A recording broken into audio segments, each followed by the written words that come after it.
అమ్మ నీ పేరు? ఎం శ్రీలోచన. ఏ క్లాస్ చదువుతున్నావు?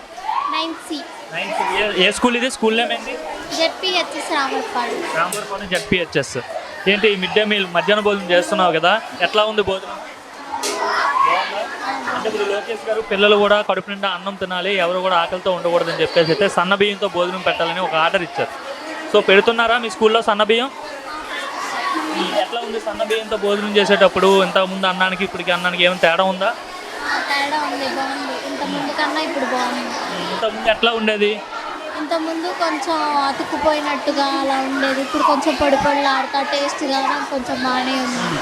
అంటే ఇంతకుముందు ముద్దగా ఉండడం వల్ల కడుపుల్లోకి వచ్చేది, ఇట్లా స్టమక్ పెయిన్ వచ్చేదని చెప్తున్నారు, నిజమేనా? నాకైతే ఎప్పుడూ రాలేదు, నేను ఎప్పుడూ తినలేదు కాబట్టి. అంటే తినలేదు అసలు నువ్వు? అంటే ఇది వరకు లాస్ట్లో తిన్నాను, స్కూల్ లాస్ట్లో తిన్నాను, అప్పుడు నాకేం రాలేదు, బాగానే ఉంది. కాకపోతే కొంచెం ఎందుకు తినేదానివి కాదు అప్పుడు నువ్వు? ఏమో బాగోదనేమో తెలియదాన్ని కాదు.